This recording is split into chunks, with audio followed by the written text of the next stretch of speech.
오늘 본문에서 예수님께서 제자들과 함께 가신 도시가 빌립보의 가이사라 지방이라고 합니다. 가이사라 지방의 이 가이사라라는 말은 당시 지중해 세계를 지배하고 있었던 로마 제국의 황제 가이사를 기념하는 도시라는 거죠. 한마디로 제국의 강권과 통치에 부역하고 잘 보이기 위해서 그 도시의 이름을 황제의 이름으로까지 정할 정도로 매우 당대 유대 사회의 민심과는 반하는 어영적인 도시다, 뭐 이렇게 말할 수 있겠습니다. 바로 이런 곳에 제자들과 함께 오늘 오신 겁니다. 여기에서는 어떻게 해야 될까요? 요즘으로 치면은 국가보안법에 저촉될 만한 행동을 하면 안 되는 그런 도시라고 볼 수 있겠습니다. 말조심을 해야 되는 도시죠. 근데 여기에서 내가 누구냐? 근데 예수님께서 오늘 읽은 본문의 마지막 절에서 내가 땡땡땡땡이라는 걸 어디 가서 말하지 마. 예수님이 이렇게 말씀하실 만한 거예요. 이 가이사라 지방에서는 이분이 바로 메시아입니다, 그리스도입니다, 이렇게 말하는 게 엄청 위험한 일이라는 거죠. 근데 그럼에도 불구하고 베드로는 오늘 용감하게 예수님이 어떤 분이신지를 고백합니다. 오늘 본문에 예수님은 제자들에게 두 가지를 질문하십니다. 첫 번째는 사람들이 인자를 누구라 하느냐입니다. 두 번째는 너희는 나를 누구라 하느냐입니다. 둘 다 비슷한 질문 같지만 전혀 다르죠. 전자가 남들의 평가와 객관적인 정보를 묻는 질문이라면 후자는 예수님과 나 사이의 1:1 관계, 그 관계의 정체성을 묻는 주관의 질문입니다. 사실, 팩트는 객관성의 영역일 수 있겠지만 진실, 트루스는 사실 이상의 영역입니다. 사실이라는 표피 껍질을 꿰뚫은 그 이면의 본질, 그 실체, 알맹이를 얘기하는 게 진실이겠죠. 사실은 그것을 말하는 사람과 무관할 수 있습니다. 그냥 목격자일 수 있어요. 아니면은 주차장에 세워놓은 CCTV에 찍힌 이런 사건의 장면일 수도 있겠습니다. 하지만 진실은 그것을 말하는 사람과 분리되지 않습니다. 증언자와 그 사람의 입에서 나오는 진실은 깊은 관련성이 있습니다. 사실을 말하는 사람은 자신이 아는 것을 설명하기만 하면 되지만 진실을 말하는 사람은 자신이 깨달은 것을 실토하는 것입니다. 그래서 그리스도에 대한 지식은 제 아무리 옳고 타당하다 해도 그것이 나에게 무조건적 진실이 될 수는 없습니다. 예수님은 그래서 오늘 제자들에게 질문하는 겁니다. 남이 아닌 너는 나를 누구라고 하느냐? 그것을 물어보시는 거죠. 덴마크의 철학자 쇠렌 키르케고르는 그의 저서 그리스도교의 훈련에서 매우 낯선 개념을 얘기합니다. 그리스도와 동시대인이 되는 것이라는 개념이죠. 우리가 그리스도인으로 살아간다는 것은 그리스도와 동시대인이 되기 위한 과정이고 훈련이라는 겁니다. 키르케고르에 따르면 우리는 예수의 삶과 사역을 역사적 사실로 객관화하여 2000년 전의 위대한 성인으로서 감상하는 타성에 빠지기 쉽습니다. 그러나 키르케고르는 신앙이란 역사적 지식을 쌓는 것만이 아니라 지금 이 순간 2000년 전 십자가의 부활의 현장 앞에서 예수와 눈을 맞추고 마주서는 동시대성의 사건이라는 것을 강조하고 있습니다. 타임머신을 타고 예수님이 지금 서 계신 골고다 앞에 우리가 예수님과 마주서는 그 경험이 수반돼야 된다는 것이죠. 세상 사람들은 예수님을 세례자 요한, 엘리야, 예레미야 같은 지나간 역사 속의 인물과 같거나 혹은 다르지 않은 인물로 이해합니다. 오늘날로 치면 객관적 관찰자의 시선입니다. 하지만 베드로는 오늘 세상 사람들이 떠드는 예수님에 대한 규정과 정의와 전혀 다른 새로운 고백을 하죠. 선생님은 살아계신 하나님의 아들 그리스도십니다. 객관적 관찰자의 자리에서 내려와서 주님과 동시대인이 되는 존재론적인 결단을 오늘 베드로는 보여주고 있습니다. 이 고백은 타인의 입을 거친 평판이나 소문이 아니라 자신의 삶 전체를 걸고 하나님 앞에서 토해내고 내려놓은 지극히 개인적인 신앙 고백이었습니다. 이 고백을 함으로써 베드로는 자신의 목숨이 왔다 갔다 할 수도 있다는 걸 알지만 지금 이 말을 한 겁니다. 여러분들이 그냥 낭만적으로 이거를 읽으시면 안 되는 거죠. 베드로는 지금 일생일대 중요한 고백을 가슴 떨리며 심박수가 높아지며 혈압이 오르는 가운데 이 말을 했다고 짐작할 수 있습니다. 우리가 그리스도와 동시대인으로 살아간다는 것은 다음에 두 가지 의미로 정리해 볼 수 있겠습니다. 첫째, 관찰자에서 당사자로 전환되는 것입니다. 예수님을 신학적 지식이나 역사적 위인으로 아는 것에 그치지 않고 오늘 나에게 찾아오셔서 너는 나를 누구라 하느냐라고 물으시는 그 음성에 내 삶으로 온전히 대답하는 것, 그것이 관찰자의 자리에서 당사자의 자리로 넘어가는 것입니다. 두 번째로 이 고백은 그리고 그리스도와 동시대인으로 살아간다는 것의 의미는 바로 예수님처럼 낮아지고 십자가의 현장에 함께 참여하는 것입니다. 영광스러운 왕의 모습이 아닌 비천하고 고난받는 종의 모습으로 오신 예수님을 세상의 기준이 아닌 믿음의 눈으로 알아보고 알아차리는 것. 기적과 유행만을 쫓는 무리가 아니라 십자가를 지신 주님의 발걸음에 오늘의 나의 삶을 이어붙이는 것. 그것이 바로 그리스도와 동시대인으로 살아간다는 것의 가장 핵심적 의미다라고 정리할 수가 있겠습니다. 오늘 이 마태복음의 본문을 읽으면서 가장 눈에 띄는 대목이 있어요. 성경은 여러 번 읽어도 계속 새로움으로 다가옵니다. 오늘 이번 주간에 이 본문을 묵상하면서 가장 확 제 눈에 들어온 말씀은 17절입니다. 시몬 바요나야, 너는 복이 있다. 너에게 이것을 알려주신 분은 사람이 아니라 하늘에 계신 나의 아버지다. 예, 이 말씀이 확 들어오더라고요. 유난히 그럴 때가 있습니다. 성경을 읽다 보면 예전에는 무심히 지나치던 문장이 오늘은 확 꽂힐 때가 있는데 이 말씀이 꽂히더군요. 유교의 성인 공자님이 있습니다. 공자님 모르시는 분 없죠. 공자의 어록을 정리한 논어 위정편에서 공자는 자신의 삶을 회고하며 50의 천명을 알았다. 50이 지천명이라는 말을 남겼습니다. 제가 그러고 보니 올해 이제 50줄에 들어섰습니다. 저도 이제 하늘의 뜻을 알 때가 되었나 싶기도 한데 잘 모르겠습니다. 어쨌든 여기서 공자가 말한 지천명이란 단순히 나이가 들어 세상을 이해하게 되었다는 뜻이 아닙니다.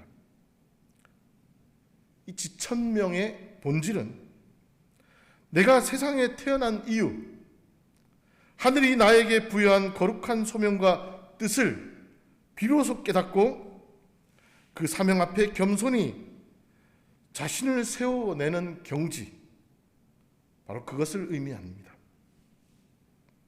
사람이 자신의 한계를 자각하고 하늘의 절대적 뜻에 연결되는 순간, 바로 그 순간이 반백년 50줄에 들어서야 공자도 다다르는 순간인 거죠. 베드로가 예수님 앞에서 너는 나를 누구라 하느냐 이 질문 앞에 살아계신 하나님의 아들 그리스도로 알아차린 사건이야말로 기독교적 의미에서의 궁극적인 지천명 사건이라 감히 말할 수 있겠습니다. 베드로가 스스로의 지능이나 사람들이 형성한 인문학적 식견으로 이를 깨달은 것이 아닙니다. 하늘에 계신 아버지께서 그의 눈을 열어주셨을 때 그는 자신의 참된 정체성과 삶의 소명, 곧 천명을 비로소 깨닫게 되었던 것입니다.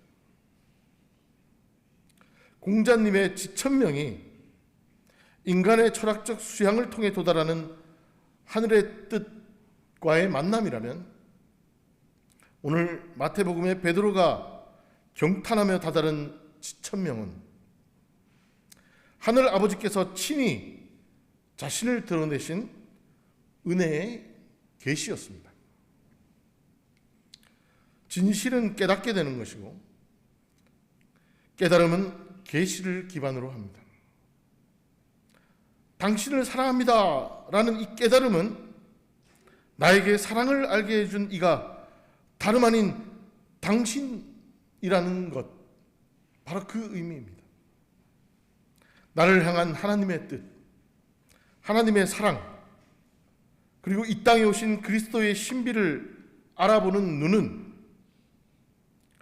오직 위로부터 내려오고 주어지는 은혜라는 선물로만 열릴 수 있는 것입니다. 우리가 그리스도와 동시대인으로 살아간다는 것은 나 자신의 야망이나 세상의 기준에 따라 사는 삶을 내려놓고 하나님이 나에게 알게 하신 천명을 품고 사는 삶입니다. 물론 모든 그리스도인들마다 주어진 특별한 소명들이 있을 것입니다. 여기 계신 분들이 다 삶의 방식과 자리와 직업과 모습이 다릅니다. 여러분들의 생김대로, 성격대로, 모양대로, 재능대로 하나님은 하나님의 천명을 부여하셨을 겁니다. 제자로서의 삶의 방식도 다양할 수 있습니다. 목회자로 부름받은 이가 있으며 평신도로서, 선교사로서, 교사로서, 봉사자로서, 연구자로서, 예술가로서 교회에 봉사하는 다양한 헌신의 방식이, 소명이 있습니다. 그럼 우리 모두를 공통으로 불러 세우는 천명, 즉 하나님의 부르심과 삶의 의미는 무엇일까요? 저마다에게 맡겨진 천명이 다를진데 그리스도인으로서 아펜젤로 인후교회 이 자리에 우리를 모아주신 하나님께서 우리에게 공히 주신 천명, 그것은 무엇일까요? 그것을 곰곰이 묵상하던 차에 오래전 신학교 시절에 읽었던 책 한 권이 떠올랐습니다. 이현주 목사님께서 쓰신 이름값을 하면서 살고 싶다라는 책입니다. 이게 20세기에 나온 책인데 오랜만에 이 책 제목이 떠올랐어요. 거기서 읽었던 글귀 하나가 떠올라 다시 찾아 읽어보았습니다. 이현주 목사님은 오직 사랑이 있을 따름이어야 한다라는 소제목의 에세이에서 바로 오늘 공자님의 말씀 지천명에 대해서 이야기했습니다. 그리고 이 시는 가히 지천명가라 불러도 무방하겠다라고 제목을 지어 붙였습니다. 목사님이 부르신 지천명가, 하늘의 뜻을 알게 된 노래, 그 지천명가의 전문을 한번 읽어드리겠습니다.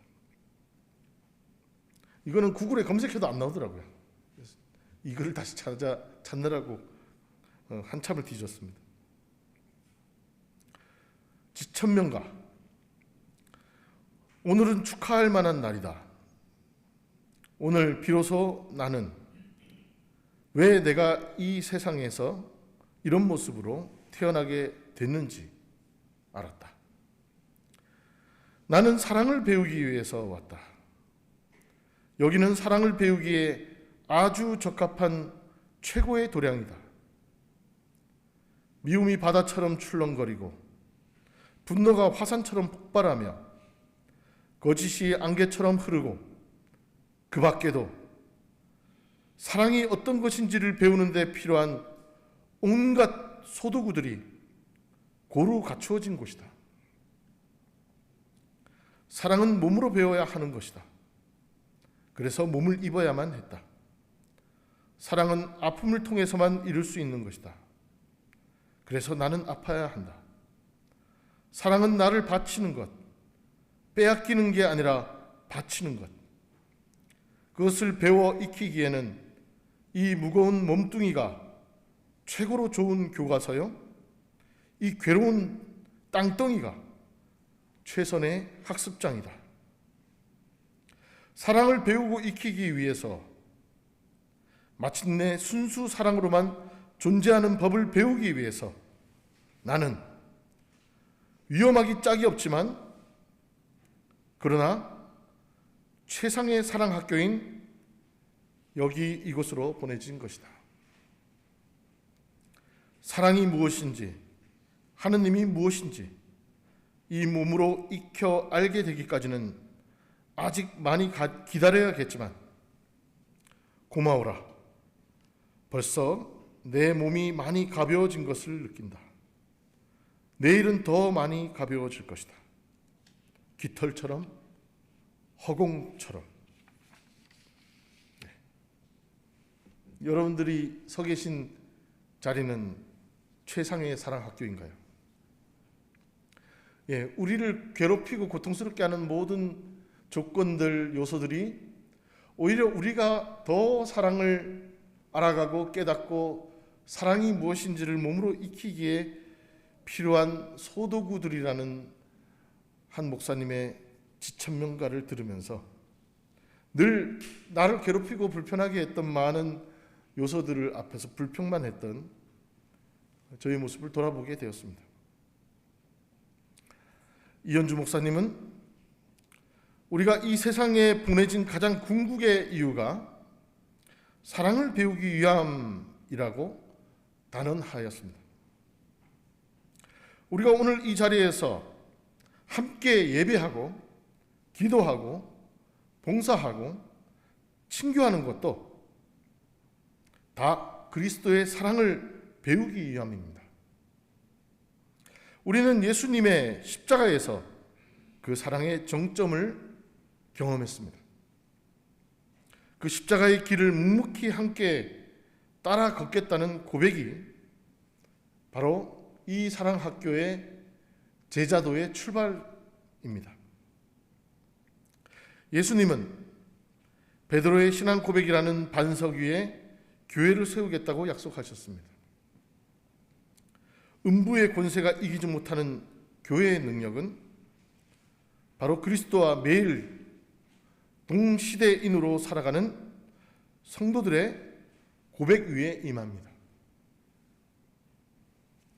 사랑하는 아펜젤러 인후교회 성도 여러분, 오늘 주님은 타인의 입을 통한 고백이 아닌 여러분 자신의 고백을 듣기 원하십니다.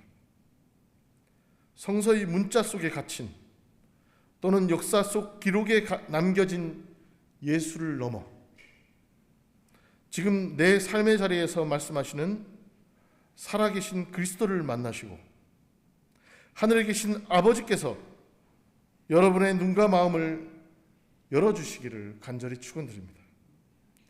세상의 소문이나 인간의 지혜를 넘어 하늘 아버지께서 깨닫게 하시는 참된 천명, 곧 나를 위해 십자가를 지신 그리스도를 깊이 알고 날마다 그분과 동시대인으로 서서 십자가 구원의 신비에 참여하며 참된 제자의 길을 걸어가시는 아펜젤리노 인후교회 모든 성도 되시기를 주님의 이름으로 축복합니다. 기도하시겠습니다. 자비하신 주님, 감사합니다. 주님께서 너는 나를 누구라 하느냐 질문할 때 머뭇거리는 내 모습을 봅니다. 주님, 담대히 자신 있게 주님이 내게 누구이신지 고백하는 믿음과 용기를 허락하여 주옵소서. 그리고 이 험하고 어렵지만 사랑을 배우기에 가장 최상의 학습장인 이 세상 속에서 진정 그리스도의 향기를 은근히 내뿜으며 주님의 그 사랑을 온전히 삶으로 살아내는 그리스도와 동시대인으로 살아가는 복된 우리가 될 수 있도록 주님 인도하여 주옵소서. 예수님의 이름으로 감사하며 기도드렸습니다.